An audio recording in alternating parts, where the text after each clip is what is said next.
Baik, pada video kali ini kita akan belajar tentang bagaimana menjumlahkan atau meresultankan vektor dengan cara metode komponen vektor. Seperti yang sudah bisa dilihat, di sini terdapat contoh soal yang akan kita bahas.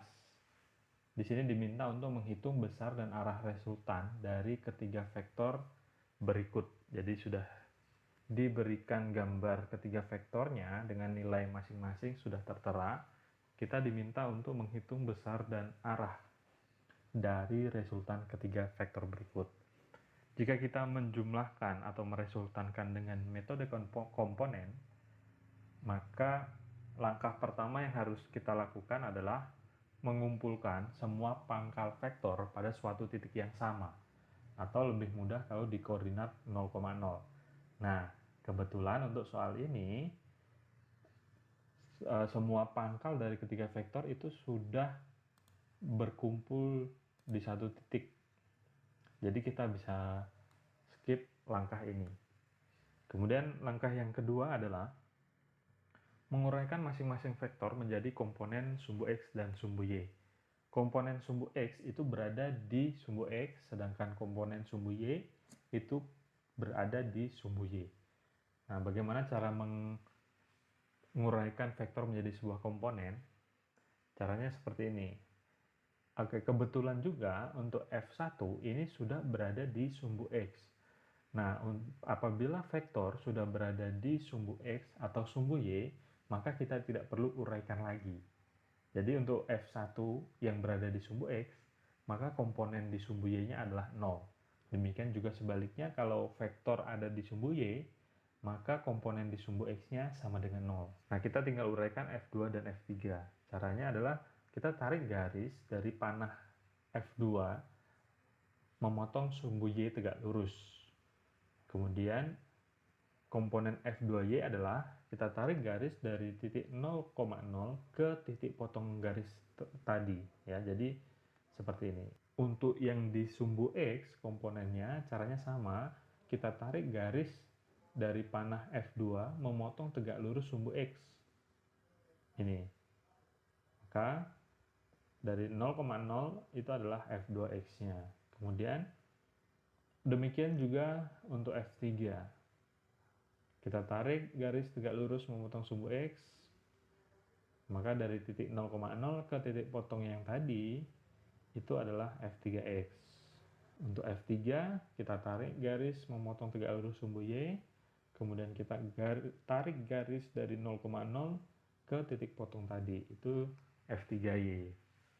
Nah, setelah semua vektor diuraikan jadi komponen-komponen sumbu X dan sumbu Y, berikutnya adalah kita resultankan masing-masing vektor yang berada di setiap sumbu. Nah, jika kita sudah menggambar, maka kita dengan mudah bisa mengidentifikasi ada vektor apa saja yang berada di masing-masing sumbu tersebut.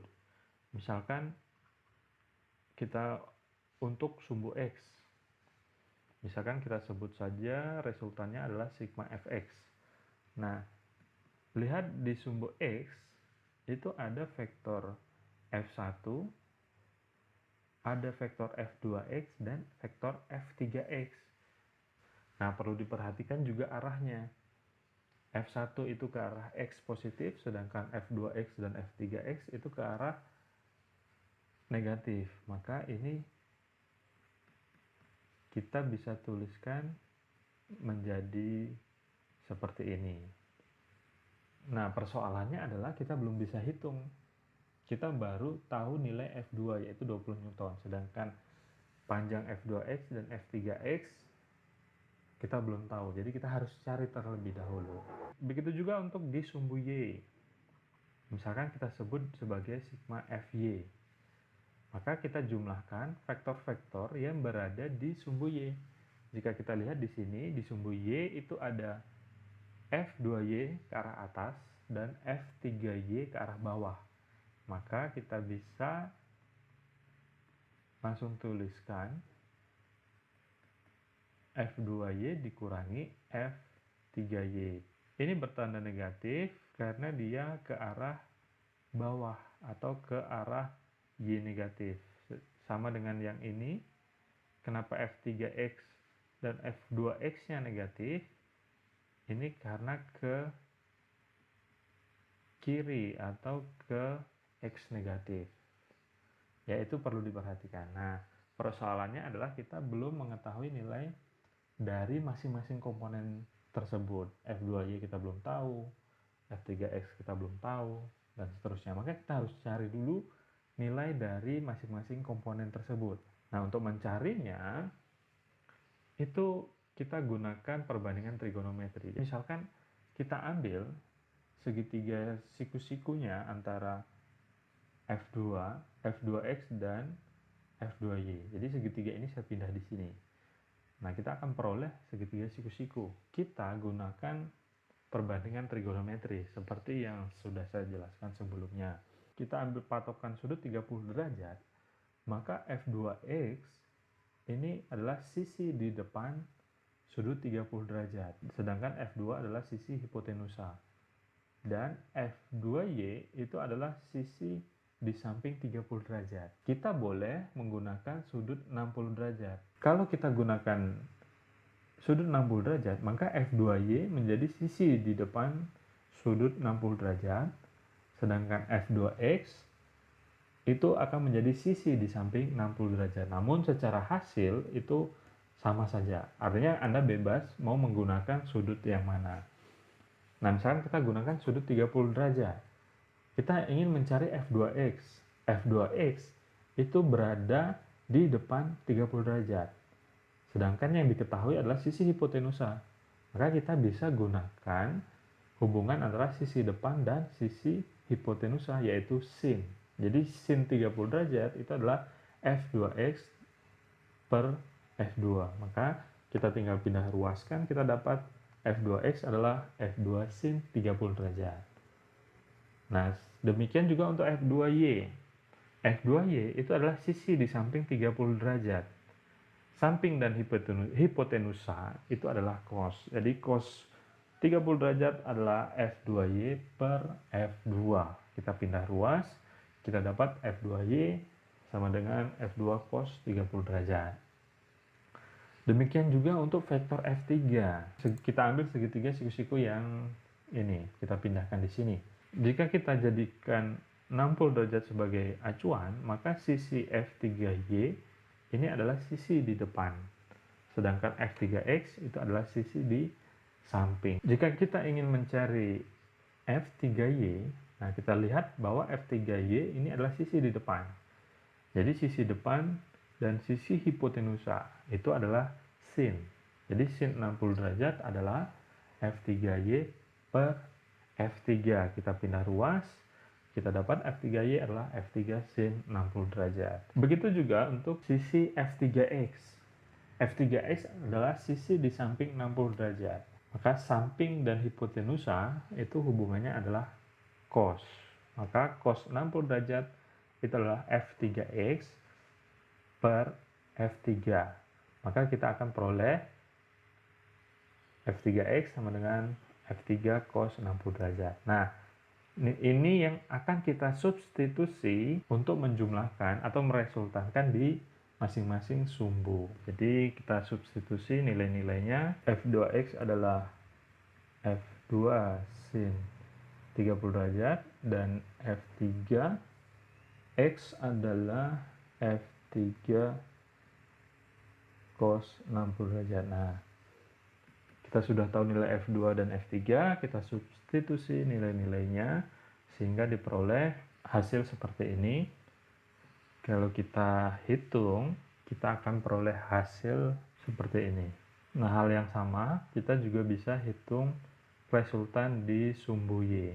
Kita substitusi F2Y adalah F2 cos 30 derajat, sedangkan F3Y adalah F3 sin 60 derajat. Kita sudah tahu nilai F2 dan F3, begitu juga dengan cos 30 dan sin 60.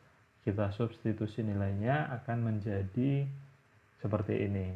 Jika kita hitung, kita akan peroleh hasil min 2 akar 3. Sigma Fx ini adalah komponen dari resultan yang di sumbu X. sedangkan sigma Fy adalah komponen dari vektor resultan yang ada di sumbu Y. Nah, apabila kita sudah mendapatkan resultan pada masing-masing sumbu, maka kita bisa menghitung resultan dari ketiga vektor yang diminta. Jadi langkah berikutnya adalah menghitung resultannya. Nah, jika kita gambar atau kita perhatikan, sigma Fx itu negatif 2. Sigma Fx adalah komponen di sumbu X. Maka kalau kita gambar, dia ke arah kiri. Sementara sigma Fy itu negatif 2 akar 3, berarti ke bawah. Nah, ini adalah sigma Fx dan ini adalah sigma Fy. Nah, untuk menggambar resultannya, kita proyeksikan atau kita gambar ulang sigma Fy di sebelah sini, sigma Fx di bawah sini. Maka kita tarik garis diagonal, ini merupakan sigma F-nya atau resultan dari ketiga vektor tersebut. Untuk mencari sigma F, kita perhatikan bahwa ini adalah segitiga siku-siku. Nah, berarti kita bisa gunakan Pythagoras. Maka sigma F adalah akar sigma Fx kuadrat ditambah sigma Fy kuadrat. Kita substitusi nilainya, kita peroleh, kita tinggal hitung, maka kita peroleh akar 16. Akar 16 adalah 4. Jadi resultan dari F1 tambah F2 tambah F3 adalah 4 Newton. Nah, itu untuk besar. Bagaimana untuk arah? Arah itu dinyatakan dengan sudut. Jadi arah resultannya adalah sudut yang dibentuk oleh vektor resultan, yaitu sigma F terhadap salah satu sumbu. Jadi kalau ini adalah sumbu X positif, maka sudutnya adalah berapa derajat sudut yang dibentuk ini. Nah, dari sini sampai sini itu kan 180 derajat. Jadi kita cukup mencari sudut ini saja. 3. Jadi untuk mencari sudut kita boleh pakai sin, cos, dan tangen. Nah, sini saya akan menggunakan tangen. Misalkan berarti kalau tangen theta itu adalah tangen sisi depan per sisi samping. Sisi depannya adalah sigma Fy, sedangkan sisi sampingnya adalah sigma Fx. Kita sudah tahu nilainya, sigma Fy adalah 2 akar 3, sedangkan sigma Fx adalah 2. Maka tan theta adalah akar 3. Nah, berapa tetanya?